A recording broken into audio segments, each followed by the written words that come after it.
Nah, selanjutnya lebih jauh. Nah, kita akan membahas bagaimana sih gaya gesekan statis dan kinetis ini bekerja pada suatu benda ya. Ini sebelumnya kita pindahkan dulu ya teman-teman ya. Kita pindahkan ke kanan aja. Oke.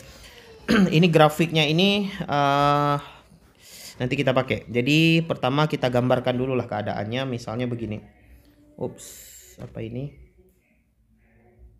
Nah, begini. Kita gambar dulu baloknya ya teman-teman ya. Kita gambarkan balok, kemudian di sini ada gaya. Oke, bentar. Ini kita gambar agak ke kanan aja. Nah, begini. Kemudian ada gaya, tapi ini kita copy dulu teman-teman. Kita copy menjadi 3 buah. Oke, kita copy satu lagi. Nah, kita bahas sekarang kapan keadaan gaya gesek statis bekerja, kapan keadaan gaya gesek kinetis bekerja ya. Kita gambarkan dulu gayanya. Nah, ini misalnya ditarik dengan gaya F gitu ya. Ingat teman-teman ya, gaya itu vektor. Vektor itu makin panjang garisnya berarti makin besar vektornya ya. Nah, oke, lebih kurang beginilah. Tapi ini kita hapus sedikit lah, jangan terlalu panjang. Nah, begitu. Oke. Jadi di sini misalnya benda ditarik oleh gaya F. Ya, ini juga ditarik oleh gaya F. Ini ditarik oleh gaya F juga. Oke. Nah, misalnya begini teman-teman.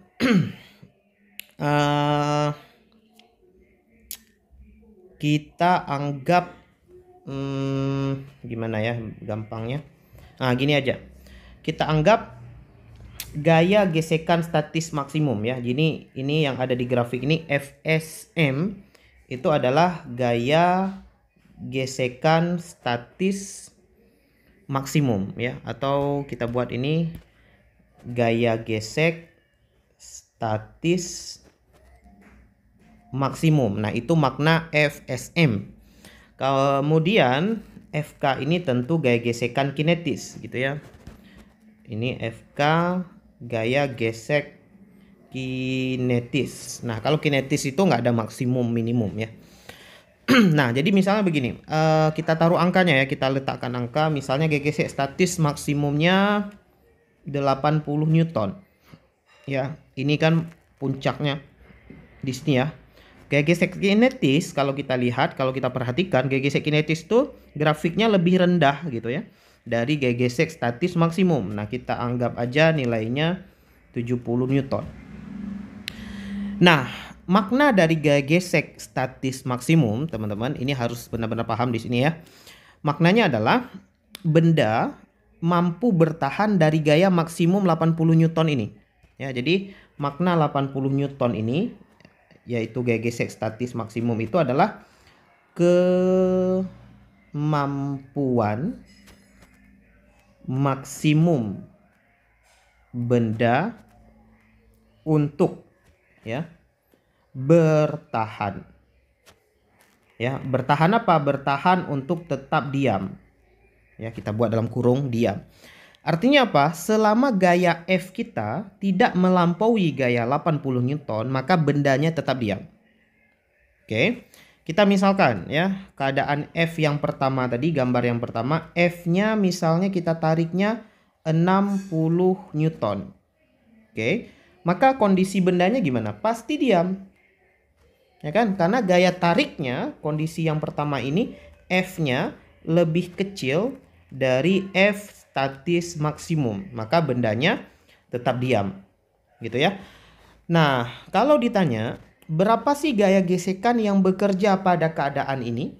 Oke, kalau ditanya gaya gesekan yang bekerja pada keadaan ini, itu kita gambar ke belakang gitu ya, ke belakang. Nah, ini adalah gaya gesekan statis. Nah, gaya gesekan statis yang bekerja di sini, kenapa statis ya? Karena diam. Tapi gaya gesekan statis yang bekerja itu sama dengan gaya tarik F, yaitu 60 Newton, teman-teman. ya. Jadi kenapa nggak 80 Newton gaya gesekan statisnya? Kenapa 60 Newton sama dengan gaya tarik? Nah, logikanya begini teman-teman. Nah, ini juga gambarnya, bentar. Agak keliru nih teman-teman. Ya, bentar kita hapus dulu. Agak keliru ini. Gaya geseknya itu harus sama panjang dengan gaya F gitu. Nah, gitu. Ingat ya, vektor itu garis panjang garis itu menyatakan nilai ya. Jadi gambarnya F dengan F gas ini ya lebih kurang panahnya harus sama teman-teman. Jadi gaya gesek statis F gas statis yang bekerja pada benda saat ini terjadi itu sama dengan gaya F, yaitu 60 Newton. Nah, kenapa seperti itu? Ya karena kita harus memenuhi hubungan sigma F sama dengan 0. Ingat ya teman-teman, diam itu artinya kan sigma F sama dengan 0. Nah, kalau sama dengan 0 artinya gaya ke kanan dengan gaya ke kiri kalau dikurang itu kan harus sama dengan 0. Nah, sehingga F sama dengan F gas statis gitu ya. Nah, jadi logikanya begini teman-teman. Nggak mungkin kalau gayanya itu bekerja 60, gaya geseknya itu langsung digunakan gaya gesek maksimum 80 Newton. Apa yang terjadi kalau ditarik 60 tapi gaya yang ke belakang itu 80? Itu kan jadi bergerak ke belakang. Ya kan? Nggak mungkin. Jadi kalau kita tariknya 60, dia balasnya 60. Jadi gaya gesek itu kan ingat definisinya tadi adalah gaya hambat. Oke, karena gaya hambat dia itu gaya yang pasif, dia gaya yang reaktif aja. Dia bukan gaya yang actionnya ya, tapi dia reaksinya gitu. Jadi kalau ditarik 60 dia balasnya 60. Ya, untuk apa? Untuk menjaga bendanya tetap diam. Kalau ditarik 60 dia balasnya 80, bendanya malah bergerak ke kiri. Nah, jadi bukan statis lagi namanya, gitu ya. Nah, sekarang bagaimana kalau ditariknya 80 Newton sama dengan gaya gesek statis maksimum tadi? Maka gaya gesek statis akan balasnya tentu 80 Newton juga, gitu ya. Jadi gaya gesek statisnya itu ya dalam tahap ini F gasnya itu F gas statisnya harus sama dengan F statis maksimum ya, dan sama dengan F yaitu 80 Newton. Nah, pada keadaan ini bendanya masih diam. Ya. Jadi ketika ditarik 80 ini masih diam. Artinya ini batas maksimum benda masih bisa bertahan. Nah, seandainya ditariknya 81 ya. 81 aja ditariknya. F-nya 81 Newton aja. Maka 81 Newton ya, ini enggak begini ya, 81 Newton harusnya lebih panjang. Sering ketekan yang salah ini. Nah, gini. Jadi seandainya di sini ditarik 81 Newton aja, ya kita buat warna hijau. Di sini misalnya ditariknya 81 Newton. Nah, ini bendanya nggak akan diam, bendanya akan bergerak. Ya, bergerak. Kalau bergerak berarti gaya yang bekerja adalah gaya gesek kinetik gitu ya, atau kita gambar di sini teman-teman. Tapi ini kita hapus dulu ya. Ini lebih kurang aja kita gambar ya teman-teman. Nah, ini anggap aja F-nya itu yang bekerjanya lebih besar ya. Di sini.